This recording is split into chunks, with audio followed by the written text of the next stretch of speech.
The coffee pot slipped from my fingers, shattering against the diner's cracked linoleum floor. A constellation of ceramic shards and dark liquid spread across my sensible shoes as my co-workers' frustrated sighs filled the air. The familiar scent of burnt coffee beans mixed with the greasy aroma of bacon that perpetually clung to my uniform. "Natalie, that's the second one this week," Doreen shouted from behind the counter, her weathered face creasing with disapproval. "I'm sorry," I mumbled, already reaching for the mop in the corner. My hands trembled as I cleaned up the mess, careful not to let anyone see the real reason for my clumsiness. At 5 months pregnant, the small bump was becoming harder to hide beneath my baggy waitress uniform. Just a few more weeks of tips, and I could finally leave this town behind. Start fresh somewhere no one knew my name, or his. The bell above the door chimed, announcing new customers. I didn't look up, focused on making sure every last shard was safely discarded. The muffled gasps of my coworkers eventually pulled my attention away from the floor. 3 men in impeccable suits stood at the entrance, their presence immediately transforming the atmosphere of the shabby roadside diner. They looked grotesquely out of place among the truckers and locals who frequented Eddie's all-night eatery. 2 of them scanned the room with practiced efficiency, their bulky frames blocking the exit. The third man, the one everyone was staring at, stood slightly ahead. My heart stopped. Even before I saw his face, I knew. The way he carried himself, like he owned not just the ground beneath his feet, but the very air we all breathed. The subtle scent of his cologne, sandalwood, and something uniquely him reached me across the room, unlocking memories I had spent 6 months trying to bury. Antonio Ricci, my ex-husband, the man whose ring I had secretly pawned 3 states over. The father of the child I carried. The most dangerous man I had ever loved. I ducked my head, frantically considering my options. The diner's back exit was through the kitchen, past Doreen, who was already fawning over the unexpected guests. The bathroom window was too small for escape, especially now. My fingers instinctively went to my apron pocket, touching the wad of cash I'd been saving, nearly enough for a bus ticket and first month's rent somewhere far away. "Seat them in my section," I heard Doreen instruct Jenny, the new girl. Natalie's got her hands full with that mess. Relief washed over me, if I could just stay out of sight until they left. "No." His voice cut through the diner's ambient noise like a knife, deep, commanding, with that slight Italian accent that became more pronounced when he was angry or passionate. I hadn't heard it in months, but it still sent electricity down my spine. "We'll sit there." I didn't need to look to know he was pointing at one of my tables. The universe had always had a cruel sense of humor where Antonio and I were concerned. "Natalie," Doreen called. "Table 7 needs service. Now." Taking a deep breath, I rose from my crouched position, keeping my back to the dining area as I disposed of the broken ceramic. My mind raced through the limited options. There was no way Antonio was here by coincidence. Eddie's sat on a forgotten stretch of highway in a town barely on the map. I had chosen it specifically because it was the last place someone like him would ever visit, which meant he had found me, after 6 months of running, of changing my name and appearance, of sleeping with one eye open. With no choice left, I turned around, carefully adjusting my stance to minimize the visibility of my pregnancy. My uniform was mercifully loose, the apron providing additional coverage. The weight of his gaze hit me instantly. Those obsidian eyes, cold and calculating when dealing with enemies, but once, long ago, warm and tender when looking at me. Keeping my eyes downcast, I approached the table. One of his men, a new face I didn't recognize, slid into the booth first. Antonio remained standing, his tall frame casting a shadow over me. Up close, I could see the changes in him. The faint lines around his eyes had deepened. His once perfectly trimmed beard now had strands of silver. The gold wedding band was gone from his finger, replaced by heavy signet rings that marked his ascension in the family business. "What can I get for you?" I asked, my voice barely above a whisper, still not meeting his eyes. Sophia. The name I'd abandoned 6 months ago, my real name, felt like a slap. I flinched but remained silent, pen poised above my notepad. "Look at me." His voice was low, for my ears only, as his men examined the laminated menus with feigned interest. "I don't know who you're talking about," I insisted, my eyes fixed on the notepad. "My name is Natalie. Now would you like to hear our specials?" His hand shot out, fingers wrapping around my wrist with enough pressure to command attention, but careful not to hurt. It was the same calculated restraint I remembered, the control of a man who knew exactly how much force to apply in any situation. 6 months, he said, each word measured and heavy. 6 months of searching. Did you really think I wouldn't find you? I finally looked up, meeting the dark gaze that had once been my whole world. I had hoped, I admitted. Something flashed across his face. Pain, anger, or perhaps both. Antonio never showed emotion in front of others. Another rule I had apparently made him break. The moment stretched between us, years of history condensed into seconds of tense silence. Then his eyes dropped, ever so slightly, to where my hand had instinctively moved to shield my stomach. His expression changed instantly, the controlled mask slipping to reveal genuine shock. His grip on my wrist loosened as his gaze fixed on the small but unmistakable curve beneath my uniform. "You're pregnant," he stated, the words sounding foreign on his tongue. I pulled my arm free, taking a step back. I need to check on my other tables. Before I could turn away, his hand was on my arm again, gentler this time, but no less insistent. "Is it mine?" he asked, his voice a hoarse whisper. The question struck me like a physical blow. After everything we had been through, everything he had done, he still had to ask. "No," I lied, the word bitter on my tongue. "It belongs to someone who won't destroy its mother." Pain flashed in his eyes, quickly replaced by a dangerous darkness I knew too well. It was the look that had made grown men tremble, the expression that preceded violence that Antonio never delivered personally, but ordered with a mere nod. "You're lying," he said, confidence replacing his momentary vulnerability. "You were always a terrible liar, Sophia." The diner around us faded away, the curious stares of my co-workers and the other patrons irrelevant in the gravity of this collision of past and present. "What do you want, Antonio?" I finally asked, exhaustion seeping into my voice. "You disappeared with something that belongs to me," he said, his eyes flicking meaningfully to my abdomen. "I've come to collect." Fear coiled in my stomach. But I forced myself to stand taller. "This baby isn't property, and neither am I. Not anymore." A ghost of a smile touched his lips, the kind that never reached his eyes. "You signed papers that say differently, cara mia. Our marriage contract. I should have known he would use that against me." Antonio left nothing to chance, especially not where his possessions were concerned. "Those papers also said, 'Until death do us part,'" I countered. "As far as you're concerned, Sophia Ricci is dead." He leaned closer, his cologne enveloping me in memories of silk sheets and whispered promises. "Yet here you stand, very much alive, and carrying my heir." The word sent a chill through me. In Antonio's world, children weren't just family. They were legacy, inheritance, continuation of power. A male child would be groomed from birth to follow in his father's footsteps. A daughter would be protected, sheltered, and eventually married off to strengthen alliances. Either way, my child would be born into a world of danger and moral compromise I had desperately tried to escape. "Please," I whispered, abandoning pride for the sake of my unborn child. "Just let us go." Something softened in his expression, a glimpse of the man I had fallen in love with years ago. The Antonio who had rescued a waitress with stars in her eyes from a life of mediocrity, who had shown her a world of luxury and passion she'd never dreamed possible. "You know I can't do that," he said, his voice almost gentle. "Family is everything, Sophia. You used to understand that."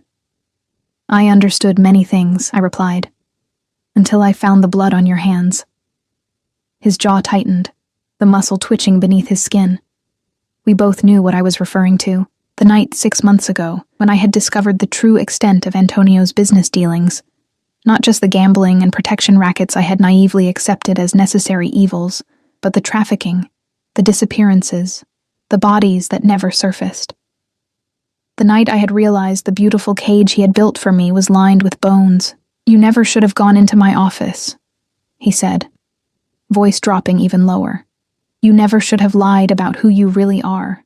Our standoff was interrupted by the diner's door swinging open, the bell jingling cheerfully. A group of truckers entered, their loud voices breaking the tension. Antonio's men shifted subtly, their attention divided between their boss and the newcomers. "This isn't over," Antonio said, releasing my arm.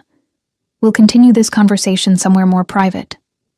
The implication was clear. I had no choice in the matter. Whatever freedom I had carved out for myself over the past 6 months was an illusion he had now shattered. My shift ends at 9, I said, resignation heavy in my voice. A genuine smile spread across his face, transforming his features. It was the smile that had made me fall for him in the first place, charming, disarming, with just a hint of the predator beneath. No, he corrected softly. It ends now. He turned to where Doreen was hovering nearby, clearly torn between curiosity about the drama unfolding and fear of the intimidating strangers. Antonio pulled out a wallet thick with cash and peeled off several $100 bills, placing them on the counter. For any inconvenience, he said smoothly, Natalie won't be returning to work. Doreen's eyes widened at the amount, any protest dying on her lips. Her loyalty, predictably, extended only as far as the next paycheck. Wait, I protested. My things will be collected. Antonio finished for me, his tone brooking no argument. He placed a hand at the small of my back, the gesture both possessive and oddly protective. Now come. We have much to discuss. With his men flanking us, Antonio guided me toward the exit. The familiar weight of his hand on my back, the heat of his body beside mine. It all felt like stepping back in time, to days when his touch had meant safety rather than captivity. As we approached the door, I caught a glimpse of our reflection in the smudged glass, a beautiful man in an expensive suit, a tired woman in a stained uniform, and between them, unseen but undeniably present, the child that bound them together. We looked like strangers, yet our history stretched behind us like shadow. Outside, a black SUV with tinted windows idled in the parking lot, a driver at the ready. Of course Antonio wouldn't have come alone. He never went anywhere without an entourage of security, a habit that had once made me feel protected, but now underscored the danger of the world he inhabited, the world he was dragging me back into.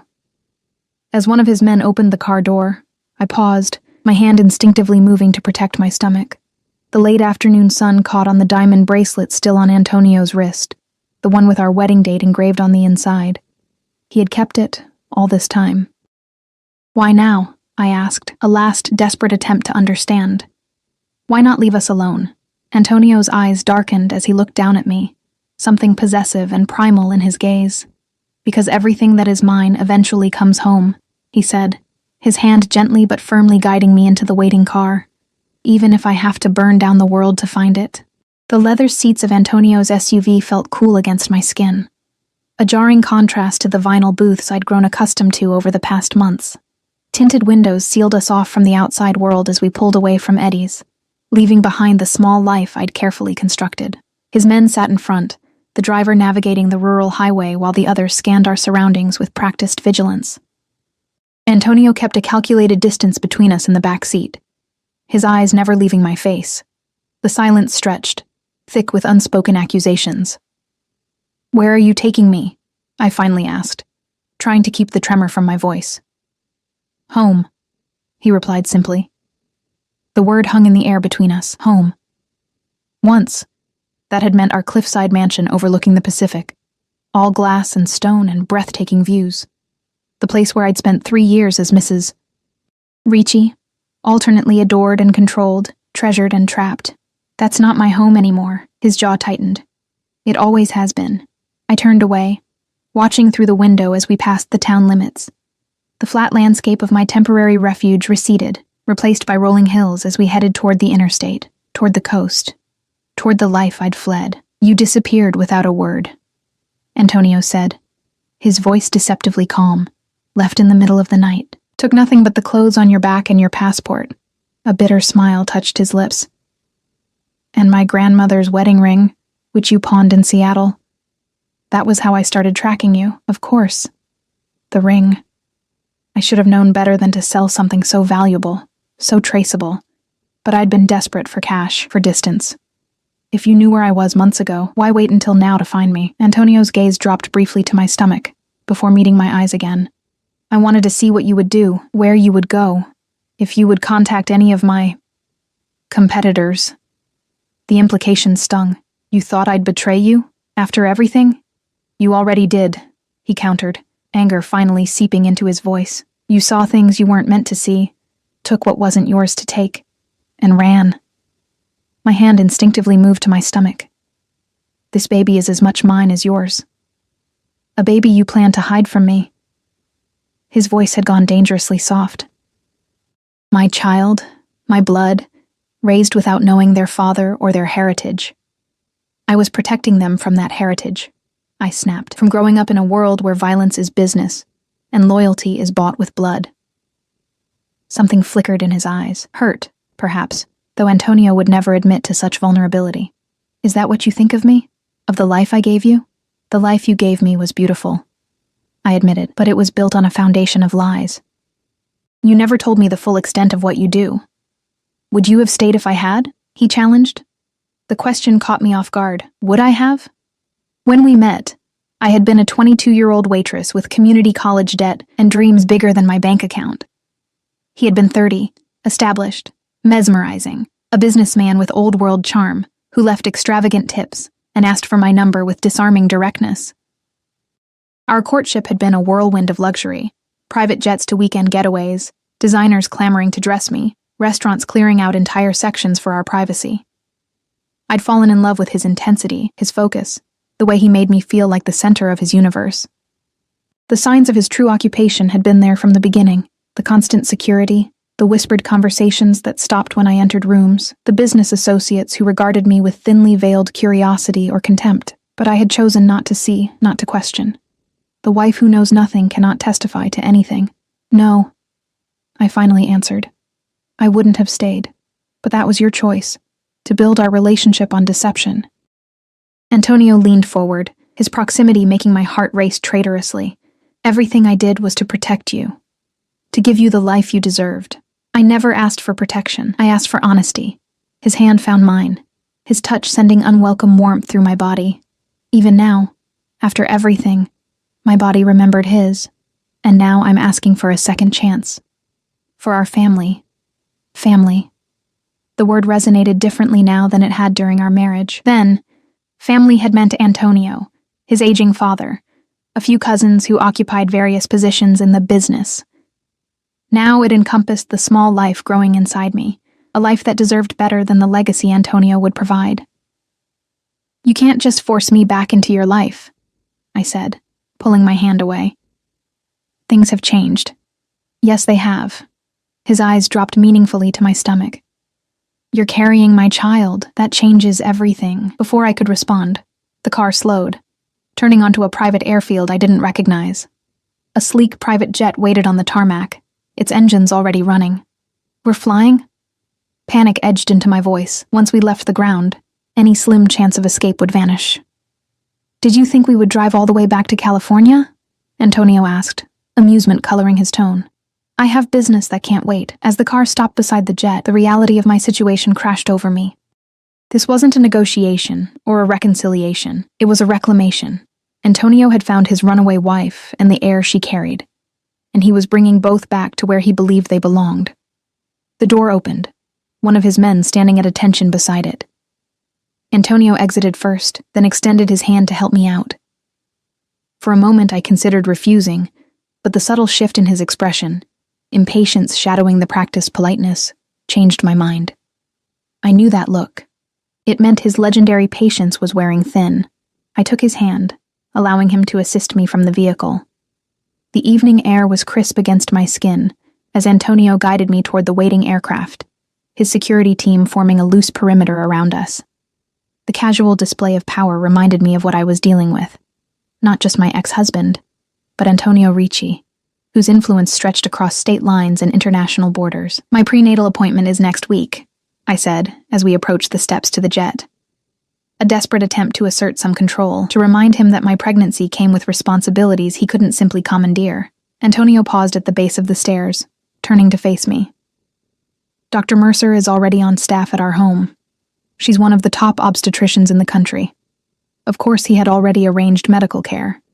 Antonio left nothing to chance, especially where his possessions were concerned. I need my vitamins from the apartment. I tried again.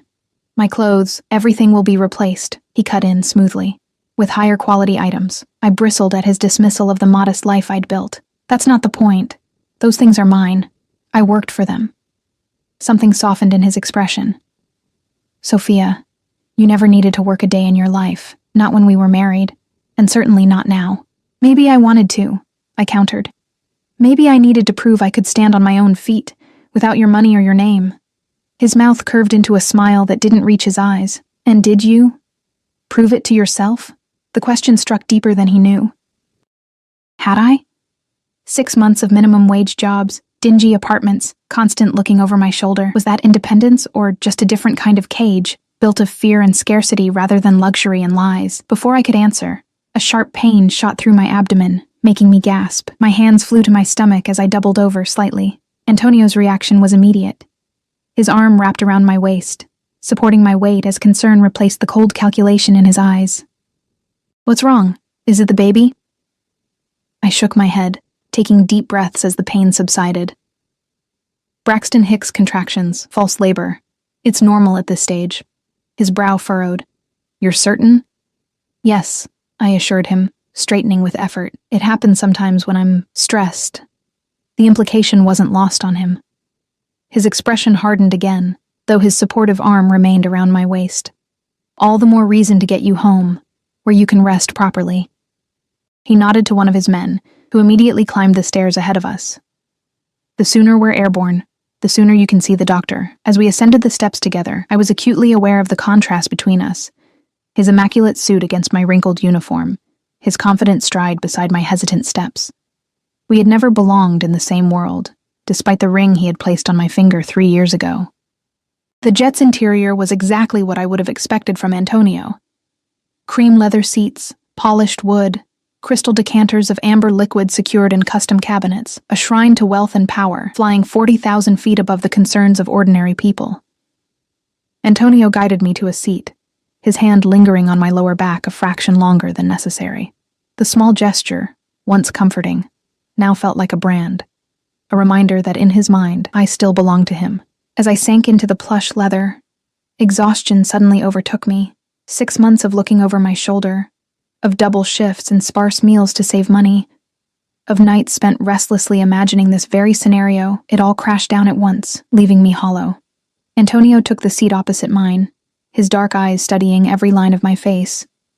A steward appeared silently, placing a glass of water before me and whiskey for Antonio. You look tired, he observed, his voice softer than it had been since our reunion. When was the last time you slept properly? The genuine concern in his voice nearly undid me. This was the Antonio I had fallen for. Attentive, perceptive, seemingly attuned to my every need. About 6 months ago, I replied honestly. A shadow crossed his face, before you found the files in my office. Before I discovered my husband ordered the disappearance of an entire family, I corrected, keeping my voice low despite knowing his men were too well trained to eavesdrop, including a child not much older than ours will be. Antonio's expression hardened. That family, as you call them, were informants. The father wore a wire to 3 meetings. The mother laundered evidence. And their son was being groomed by the FBI to infiltrate our organization from childhood. They were people, I whispered, with lives and dreams, and they chose their path, he cut in, his voice cold. Just as I chose mine, just as you chose yours when you married me. The engines roared louder as the jet began to move, taxiing toward the runway. Like everything in Antonio's life, even his transportation operated with military precision and efficiency. Rest, he said, his tone softening slightly as he noticed my eyelids growing heavy. We have a 5-hour flight ahead of us. We'll continue this discussion when you're not about to collapse. As much as I wanted to resist, to remain vigilant, my body betrayed me. The gentle vibration of the aircraft, the plush comfort of the seat, the familiar scent of Antonio's cologne. It all conspired to pull me toward unconsciousness. The last thing I saw before sleep claimed me was Antonio's face, watchful and possessive, his fingers absently turning the wedding band he still wore. I woke to gentle turbulence and Antonio's voice, low and commanding, speaking Italian into a phone. For a disorienting moment, it felt like any of the hundreds of flights we'd taken together during our marriage, me dozing while he conducted business regardless of the hour or time zone. The familiar cadence of his native language washed over me, sharp consonants softened by the natural melody of his speech. Non mi interessa quanto costi. Voglio che sia fatto. I don't care how much it costs. I want it done. I kept my eyes closed, feigning sleep as I listened. My Italian had improved during our marriage. Another skill Antonio had insisted I acquire, along with wine appreciation and proper table etiquette for 12-course meals. Mia moglie torna a casa. My wife is coming home. There was a pause. Sì, è incinta. Yes, she's pregnant. The word moglie, wife, struck me like a physical blow. In Antonio's world, our separation meant nothing. The papers I'd filed for divorce 6 months ago might as well have never existed. Once his, always his. Preparat tutto, stasera. Prepare everything, tonight. I shifted slightly, and immediately his tone changed, softening as he switched to English. We'll discuss the other matter tomorrow. For now, ensure everything is ready for our arrival. The click of his phone closing was followed by silence. I felt his gaze on me, assessing, before his fingers brushed a strand of hair from my face with unexpected tenderness. I know you're awake, cara mia. His voice was gentle but knowing. Your breathing changes when you listen to my calls. I opened my eyes, meeting his directly. Old habits. A smile touched his lips, indeed. Outside the window, darkness had fallen. The cabin lights were dimmed, creating an artificial intimacy that felt dangerous. We were alone in the main cabin. His men had retreated to the front section of the plane, giving their boss privacy with his reclaimed wife. How much longer? I asked, straightening in my seat. About an hour, he replied, studying me carefully. How do you feel? I rested a hand on my stomach, where our child had begun to stir. The baby's kicking. Something flickered in Antonio's eyes. Hunger, possessiveness, perhaps even awe. May I? He asked, his hand hovering in the space between us. The question surprised me. Antonio Ricci rarely asked permission for anything. He took what he wanted, when he wanted it, with the absolute confidence of a man who had never been denied. I hesitated, then nodded, guiding his hand to the spot where our child was most active. His touch was warm through the thin fabric of my uniform, familiar in a way that sent unwelcome heat through my body. As if on cue, the baby kicked against his palm. Antonio's sharp intake of breath was audible. His expression transformed, the hardened mask of the Mafia boss falling away to reveal raw wonder. For a moment, I glimpsed the man I had married, the one who had once whispered dreams of family into my hair as we lay tangled in silk sheets. Strong, he murmured, his accent thickening with emotion, like a true Ricci. I withdrew from his touch, the spell broken. We don't know if it's a boy or a girl yet. It doesn't matter, he said, surprising me again. Boy or girl, our child will be strong. Our child will be whatever they choose to be, I corrected, free from expectations. Antonio's expression hardened slightly. We all have expectations to meet, Sophia. It's the price of the privileges we're born with. Privileges? I echoed. Is that what you call it? Growing up surrounded by violence and fear? I call it security, he countered. Power. Family protection. I grew up with none of those things, I reminded him, and his eyes darkened as they traced over me. You more than survived. You thrived. It's why I chose you. Your resilience. Your fire. His voice dropped lower. Your ability to look at a man like me and see something worth loving. The words struck a chord I'd thought long severed. Once, I had seen beneath Antonio's carefully constructed exterior to the wounded soul beneath. The boy who had watched his mother die of an illness they couldn't afford to treat, who had sworn never to be powerless again. I had convinced myself his criminal empire was built from necessity rather than choice. How naive I had been. I saw what you wanted me to see, I said softly. The charming businessman, the generous lover, the protective husband, not the man who orders deaths over breakfast coffee. You never questioned where our money came from, he pointed out. The houses, the cars, the clothes, you accepted it all willingly enough. Shame heated my cheeks because there was truth in his accusation. I had chosen ignorance, had looked away from the red flags, had told myself that Antonio's business was complicated but ultimately legitimate, until the night I had gone looking for him in his office and found the files, the photographs, the evidence of atrocities committed at his command. When I discovered the truth, I left. I said simply, "That should tell you everything about what I can and cannot live with." Antonio leaned forward, his eyes intent on mine. "Yet here you are, carrying my child. Some part of you must have known we were unfinished." "The pregnancy was a surprise," I admitted. "I didn't know until after I left, and you didn't come back," he said, a rare note of vulnerability entering his voice. "You didn't give me a chance to explain, to make things right. There is no making this right, Antonio. What you do, who you are, it can't be explained away." He ran a hand through his dark hair, a gesture of frustration I remembered well from our rare arguments. "I am who I've always been. The only difference is now you know all of me, not just the parts you found acceptable." The accusation stung because it bordered on truth. I had loved the parts of Antonio that fit my narrative, his generosity, his passion, his protectiveness, while ignoring the darkness that fueled them. "And now that I know all of you," I said quietly, "I can't unknow it. I can't go back to pretending." "I'm not asking you to pretend," he replied, surprising me. "I'm asking you to accept, to understand that everything I do, every decision, every order, every life taken or spared, is to secure our future, our family's future." His eyes dropped to my stomach. "Our child's future." The jet began its descent, the change in pressure making my ears pop. Through the window, I could see the glittering coastline approaching, the stretch of California I had once called home.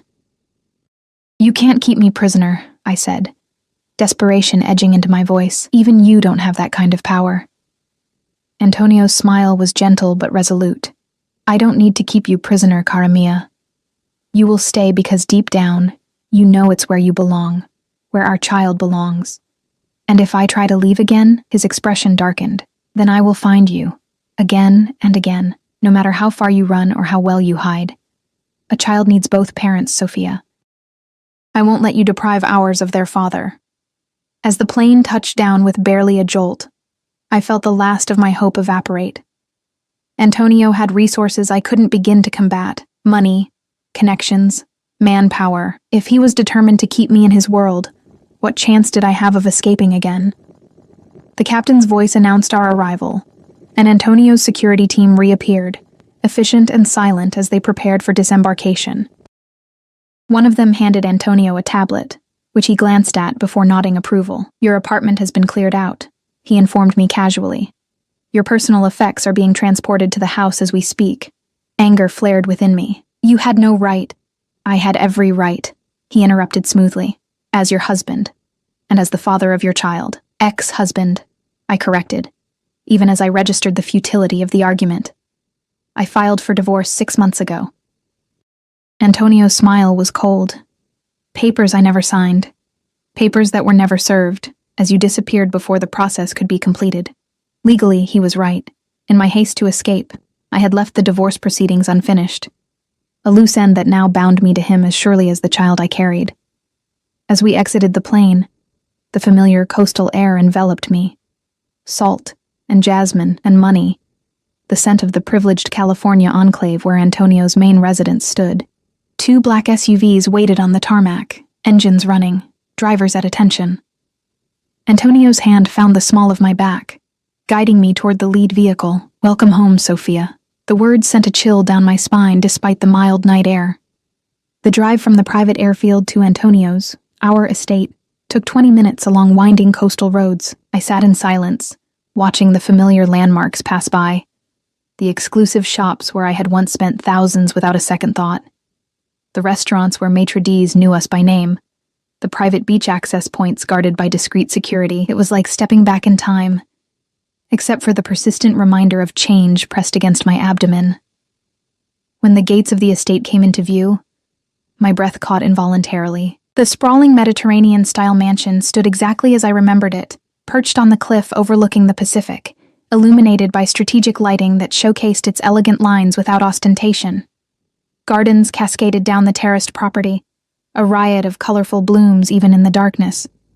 Home. Once. Prison. Now. As the cars pulled into the circular driveway, I noticed subtle changes. Additional security cameras disguised as light fixtures, new guard posts at strategic points along the perimeter wall, more personnel than I remembered patrolling the grounds. Antonio had increased security because of what I had discovered, or in anticipation of my return. The car stopped at the front entrance, where a line of staff waited to greet us. Antonio exited first, then extended his hand to help me out. I ignored it, climbing out under my own power, conscious of the stains on my waitress uniform, the scuffed shoes, the physical evidence of the life I had built away from luxury. Mrs. Abernathy, the housekeeper who had managed the estate for as long as I had known Antonio, stepped forward. Her eyes widened briefly at the sight of my condition, before professional composure reasserted itself. "Welcome home, Mrs. Ricci," she said, her British accent as crisp as I remembered. "Your rooms are prepared." "Thank you, Mrs. Abernathy," I replied automatically, falling back into the politeness that had been expected of me as Antonio's wife. Antonio's hand came to rest possessively at the small of my back. "My wife is exhausted from the journey. Please ensure she has everything she needs." "Of course, sir." Mrs. Abernathy gestured to the younger staff members, who immediately began unloading luggage. Not mine, as I had none, but Antonio's, and several shopping bags with designer labels I recognized. "I've taken the liberty of ordering some appropriate clothing," Antonio explained, noting my gaze. "Your former wardrobe would no longer fit, given your condition." The thoughtfulness of the gesture was undermined by its presumption. He had already begun rebuilding my life here, assuming my compliance, my surrender. As we entered the grand foyer, with its soaring ceilings and marble floors, the contrast between this world and the one I had inhabited for the past 6 months was jarring. Everything gleamed with wealth and power. The artwork worth millions, the antiques collected over generations, the subtle security measures that ensured it all remained protected. "Nothing has changed," I murmured, almost to myself. Antonio heard me, his hand tightening slightly at my waist. "Everything has changed," he corrected. "You're carrying my child, and I know exactly what you're capable of now." The warning in his voice was unmistakable. Trust, once broken, was not easily repaired, especially for a man whose business relied on loyalty above all else. As Mrs. Abernathy led us toward the sweeping staircase, I caught a glimpse of my reflection in the ornate mirror that dominated one wall. The woman staring back was a stranger in familiar surroundings, her eyes harder, her stance more guarded, her body changed by the life growing inside her. I wasn't the same woman who had fled this house 6 months ago. The question was whether that difference would be enough to secure my freedom and my child's future. A second time, Mrs. Abernathy showed me to the master suite, the rooms Antonio and I had once shared. Everything was exactly as I remembered, from the custom California king bed with its hand-carved Italian headboard to the floor-to-ceiling windows that offered a panoramic view of the ocean. The only differences were the fresh flowers on every surface and the subtle modifications to accommodate my pregnancy. Extra pillows on the bed, a small refrigerator stocked with electrolyte drinks and healthy snacks, a stack of pregnancy books on the nightstand. Dr. Mercer will be here first thing tomorrow morning, Mrs. Abernathy informed me, as she opened the walk-in closet to reveal an array of new maternity clothes, all in the colors and styles I had once favored. "Mr. Ricci was most insistent that you be examined immediately." "Of course he was," I murmured, running my fingers over the silks and cashmeres that had replaced the cotton and polyester blends I'd grown accustomed to. Every garment still had its tags: Prada, Gucci, Armani, Dior, silent reminders of the wealth that had once been my everyday reality. "Would you like a bath drawn?" Mrs. Abernathy asked, professional as ever despite the obvious questions she must have had about my absence and return. "Please," I agreed, suddenly desperate to wash away the remnants of my other life. "And could you bring up some tea? Chamomile with honey, as you used to take it," she confirmed with a nod, already moving toward the ensuite bathroom. "I'll have Marta bring up a light supper as well. You must be famished." I was, I realized. In the chaos of being discovered and whisked away, I hadn't eaten since my brief lunch break at the diner, hours ago. "Thank you," I said, genuinely grateful for her efficiency and lack of prying questions. As Mrs. Abernathy busied herself with the bath, I wandered to the windows, gazing out at the moonlit ocean. The view had once been my favorite part of this house. The endless horizon, the rhythmic crash of waves against the cliffs below. Now, it felt like the edge of the world, a beautiful boundary to my gilded cage. "Your bath is ready, Mrs. Ricci," Mrs. Abernathy announced, emerging from the bathroom. "Will there be anything else?" No, thank you, I replied, then hesitated. Mrs. Abernathy, where is Mr. Ricci? In his office, she answered, her expression carefully neutral. He mentioned he had calls to make and would join you later for dinner. Business calls, no doubt, reasserting control over whatever operations had been neglected during his search for me. I nodded, dismissing her with a smile that felt foreign on my face. When she was gone, I locked the bedroom door. A futile gesture, I knew. Antonio would have keys to every room in the house, but it gave me a momentary sense of control. The bathroom was a sanctuary of marble and glass, the massive, soaking tub filled with steaming water scented with the lavender oil I had once used religiously. I stripped off my waitress uniform, folding it neatly despite its worn state. It represented 6 months of independence, however meager. I couldn't bring myself to simply discard it. Lowering myself into the hot water, I felt my muscles relax for the first time since Antonio had walked into the diner. The baby shifted inside me, responding to the change in temperature and my gradually unwinding tension. It's okay, I whispered, hands cradling my belly beneath the water. We're going to be okay. But were we? Antonio had found us once. He would find us again if I ran.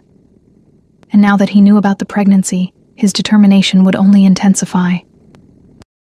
A child, an heir, was irreplaceable in his world, more valuable than any business asset or territory. As I soaked, I forced myself to think logically. Antonio had all the power here. Legal, financial, physical. My options were limited, especially in my condition. I couldn't run again, not immediately. I would need resources, planning, assistance, all things I lacked at the moment, which meant I needed to play along. To make Antonio believe I was reconciling to our reunion, at least until I could formulate a plan. By the time I emerged from the bath, a tray had been left outside the bedroom door, a light supper of clear soup, crusty bread, and fresh fruit, along with the promised chamomile tea. My stomach growled at the sight. I brought the tray inside, relocking the door before settling on the bed to eat. The food was exquisite, a sharp contrast to the greasy diner fare and cheap takeout that had sustained me for months. Each bite reminded me of the life I had left behind, the privilege, the comfort, the ease that came with being Antonio Ricci's wife. And the cost of that ease, the blood price paid for every luxury. I had nearly finished eating when a soft knock came at the door, not Mrs. Abernathy's polite tap, but the confident rhythm I knew belonged to Antonio. Sophia. His voice was low, controlled. Open the door. I considered refusing, but what would that accomplish beyond antagonizing him? Setting aside the tray, I moved to the door and unlocked it. Antonio stood in the hallway, changed from his travel clothes into black pants and a crisp white shirt, open at the collar. He'd showered as well, his dark hair still damp, the scent of his cologne subtler than before. May I come in? He asked, the formality at odds with the fact that this had been his bedroom long before it was ever mine. I stepped aside, allowing him entry before retreating to the seating area by the windows. Antonio followed, his eyes taking in my appearance, the simple silk robe I'd found in the bathroom, my damp hair loose around my shoulders, my face scrubbed clean of makeup. You look better, he observed, taking the chair opposite mine. More like yourself. Which self would that be? I asked quietly. The waitress or the Mafia wife? A muscle ticked in his jaw. You know which one you truly are. I said nothing, waiting for him to reveal the purpose of his visit. Antonio was not a man who engaged in small talk or casual conversation. Every interaction served a specific aim. Dr. Mercer will be here at 9 tomorrow, he said finally. I want a complete examination, ultrasound, blood work, whatever is necessary to ensure both you and the baby are healthy. I've had regular prenatal care, I assured him. Everything is progressing normally. With what kind of doctor? He challenged. In what kind of facility? On a waitress's salary? The condescension in his voice stung. The kind of care millions of women receive every day. Not everyone has access to private physicians who make house calls. And not everyone is carrying a Ricci heir, he countered, leaning forward. Our child deserves the best of everything, Sophia. Surely we can agree on that much. Our child deserves safety and stability, I said, resting my hand protectively on my stomach. Love and acceptance. Things money can't buy. Antonio's eyes followed my movement, lingering on the visible curve beneath my robe. All of which I intend to provide. along with every advantage my position affords. Your position is what concerns me, I replied. The dangers that come with it, the moral compromise. You speak as though I'm a common criminal, he said, irritation coloring his tone. The Ricci family has been in this business for generations. We have code, structure, principles. Principles that include murder, his expression hardened. Principles that include protecting what's ours. Family above all else. Is that what you told yourself when you ordered that family killed? I challenged. The question that had haunted me for months finally spoken aloud, that it was for the protection of your own? Antonio was silent for a long moment, his dark eyes unreadable. When he finally spoke, his voice was soft but intense. What you found in my office, the file on the Marconi family, it wasn't what you think. Yes, I ordered them removed, but not killed. Removed? I echoed incredulously. Is that the euphemism we're using?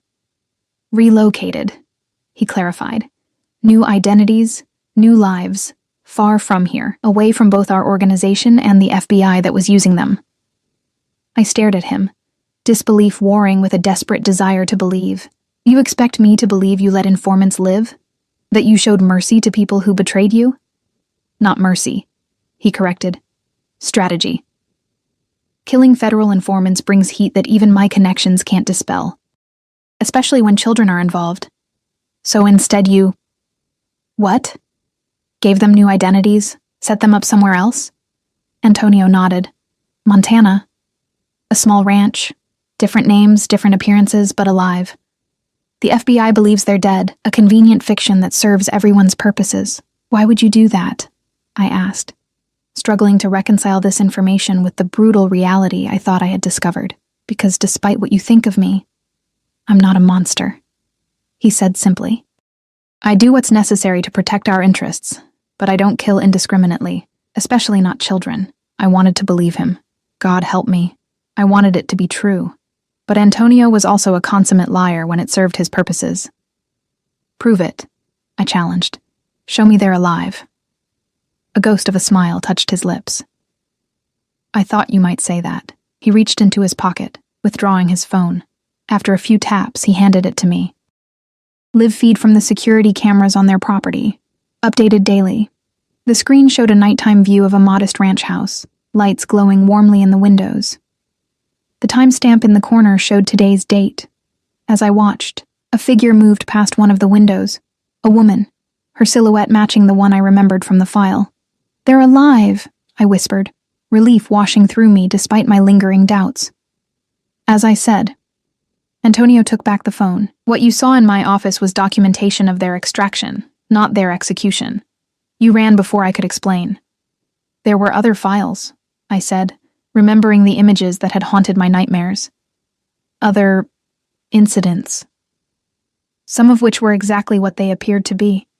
He admitted without pretense. Our world has real consequences for betrayal, Sophia. I won't insult your intelligence by pretending otherwise, but I'm selective about the penalties I impose, and I have lines I don't cross. I searched his face, looking for the tells of deception I had learned to recognize during our marriage.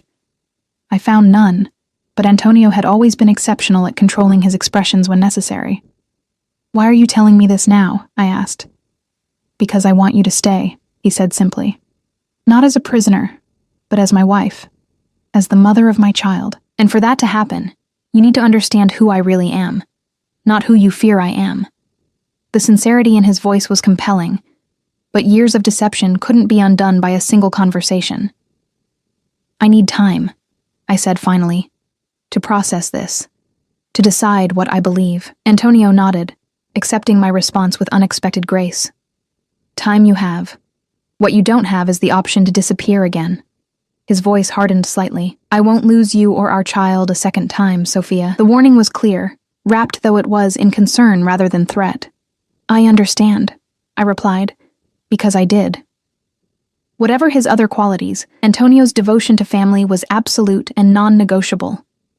He rose from his chair, towering over me for a moment before extending his hand. Come. There's something else I want to show you. I hesitated, then placed my hand in his, allowing him to help me to my feet. His fingers entwined with mine, a gesture so familiar it made my heart ache with confused longing. Antonio led me from the master suite down the hallway to a door that had once been a guest bedroom. He paused, something almost like nervousness crossing his face before he turned the handle and guided me inside. The room had been transformed. Soft yellow walls replaced the former neutral tones. A white crib with delicate Italian carving stood in the center, draped with fine linens. A rocking chair by the window overlooked the ocean, and shelves lined with children's books, classics in multiple languages, covered one wall. "You built a nursery," I whispered, overwhelmed by the tangible evidence that Antonio had not only accepted the pregnancy but embraced it wholeheartedly. "I started it the day after I confirmed you were carrying our child," he admitted, 3 months ago. "You've known that long?" I turned to him, shocked. "My sources found you 4 months after you left," he explained. "When I learned of your condition, I needed time to process it, to prepare." "So you watched me," I realized. "All that time you knew where I was, what I was doing." "I had you protected," he corrected. "Guards you never saw, making sure no harm came to you or our baby while I arranged for your return." The revelation sent a chill through me. All those months I had thought myself hidden. I had been observed, monitored, protected without my knowledge or consent. "This nursery," I said, changing the subject before my anger could rise. "It's beautiful, but presumptuous." Antonio's expression softened as he looked around the room. Not presumptuous, hopeful. His eyes found mine again, unexpectedly vulnerable. "I never stopped believing you would come home, Sophia, that we would raise our child together." I spent that first night back in Antonio's home alone in the master suite, door locked, despite knowing it offered only the illusion of privacy. Sleep came in fitful bursts, my dreams filled with conflicting images. Antonio as the monster I had feared, Antonio as the complex man he claimed to be, the child within me, caught between these two versions of its father. Morning brought sunshine streaming through the floor-to-ceiling windows, and the promised arrival of Dr. Mercer, a poised woman in her 50s, whose credentials included training at Johns Hopkins, and a clientele comprised exclusively of the extremely wealthy and powerful. "Everything looks perfect," she announced after a thorough examination that included a 3D ultrasound on equipment that had been delivered to the house overnight. "Would you like to know the gender?" I glanced at Antonio, who had remained in the room throughout the examination, his eyes never leaving my face. The decision was symbolic, our first as reunited parents. "Yes," he said. At the same moment I nodded. "It's a girl," Dr. Mercer revealed, smiling as she turned the monitor so we could both see the unmistakable evidence. "Perfectly formed and developing right on schedule. A daughter."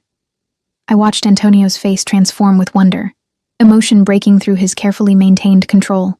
In the criminal hierarchy he inhabited, sons were traditionally valued above daughters, prized as heirs and successors.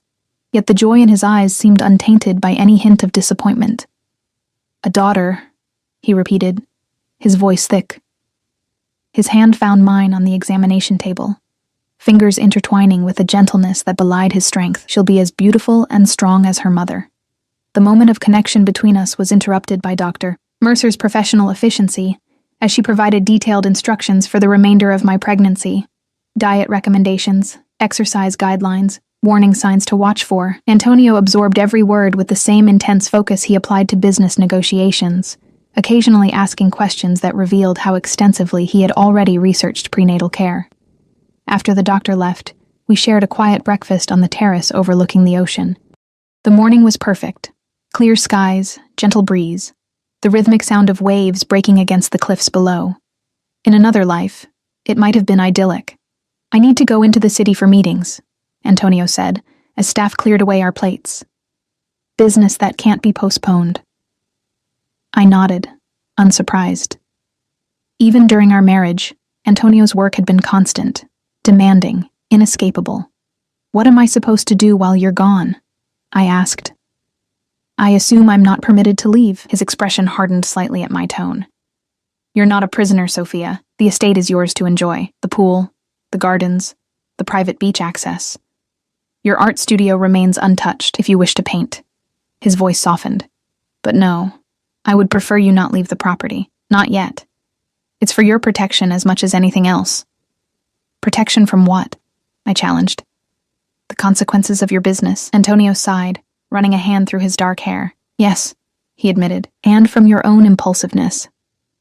I need to know you're safe, both of you, while we adjust to this new reality. And how long will this adjustment period last? A week? A month? The rest of our lives? That depends largely on you, he replied, standing from the table. On whether you can accept who I am, what I do, and your place in it all, and if I can't.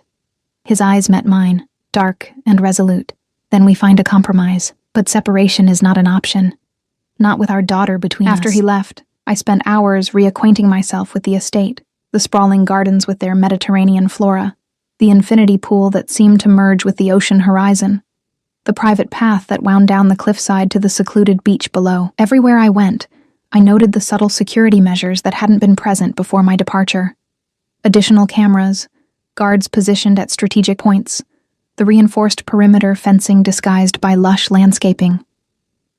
A beautiful prison, but a prison nonetheless. In the afternoon, I found myself in my old art studio, a converted sunroom with northern light perfect for painting. Antonio had spoken the truth. Everything remained exactly as I had left it 6 months ago. Half-finished canvases on easels, brushes cleaned and waiting in their holders, tubes of expensive paint arranged by color in custom-built drawers. I picked up a brush, its weight familiar in my hand.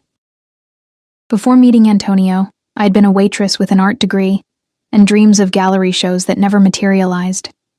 During our marriage, he had encouraged my talent, hiring tutors, buying supplies, arranging for private showings of my work to friends and business associates who inevitably purchased pieces at inflated prices.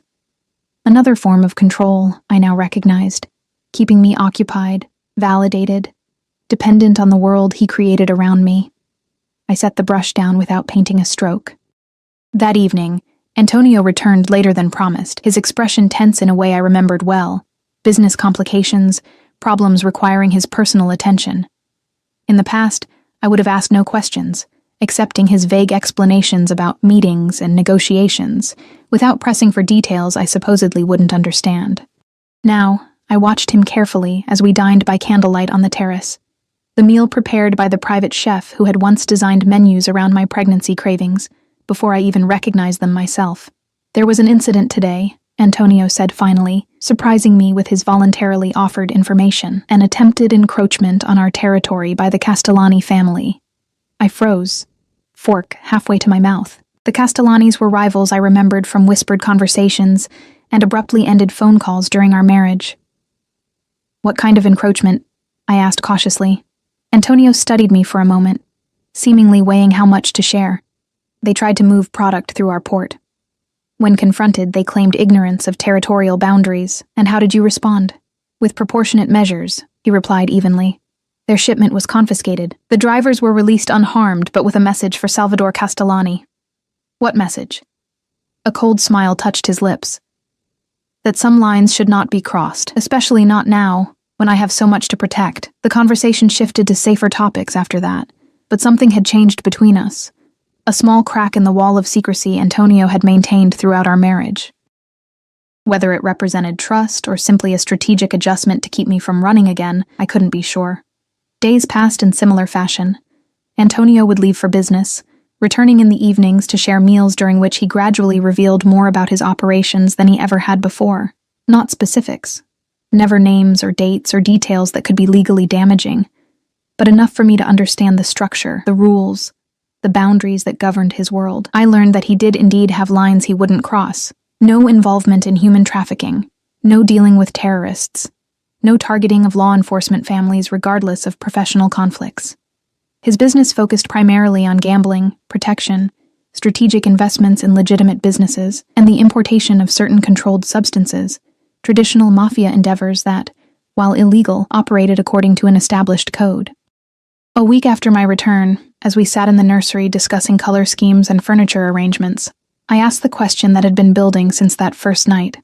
Why are you telling me all this now? About your business, your decisions, the inner workings of the organization. You never shared these things before.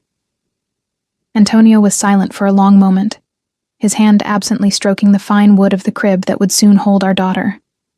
Because your ignorance nearly destroyed us, he said finally. You ran because you discovered things you weren't prepared to understand. without context or explanation. And you think context makes it better? I challenged. More acceptable? I think truth is preferable to idealized fiction, he countered. I'd rather you see me clearly, all of me, than love a sanitized version that doesn't exist. Who says I love you at all anymore? The words came out sharper than intended, defensive in their haste. Antonio's eyes met mine, unwavering. Your body says it, even when your words deny it, the way you respond when I'm near, when I touch you. His voice dropped lower, the way you watch me when you think I don't notice. Heat rushed to my cheeks, because he wasn't wrong. Despite everything, my traitorous body remembered his, the comfort of his embrace, the security of his presence, the passion we had shared. Hormones, I told myself. Pregnancy making me emotional, vulnerable. Physical attraction isn't love, I managed. No, he agreed, but it's a start. A foundation we can build on again. As weeks passed, my resistance began to waver, not because Antonio was particularly persuasive in his arguments, but because of the consistency of his actions. He never pressed for physical intimacy beyond the occasional touch of my stomach to feel our daughter kick. He arranged for prenatal yoga instructors to come to the house, ordered books on natural childbirth when I expressed interest, and spent hours each evening reading aloud to my belly in both English and Italian. I found myself watching him in these moments, seeing glimpses of the man I had married. Passionate, devoted, capable of tenderness that few outside our private world would ever witness. One night, unable to sleep as our daughter performed what felt like gymnastics routines within me, I wandered to Antonio's study and found him still working despite the late hour.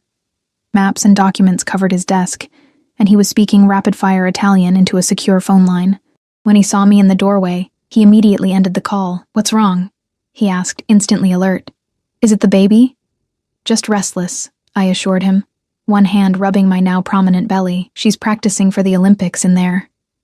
A smile softened his features as he crossed the room to me. Without asking, he placed his hand on my stomach, waiting until he felt the forceful kick that had been keeping me awake. She has your spirit, he murmured. And your stubbornness, I countered, wincing as she delivered another jab to my ribs. Antonio's laugh was unexpected, genuine in a way I had almost forgotten. Then God help us both when she's a teenager. The casual reference to our future, years ahead, raising our daughter together, hung in the air between us. Neither of us acknowledged it directly, but something shifted in that moment. A possibility I had been resisting since my return.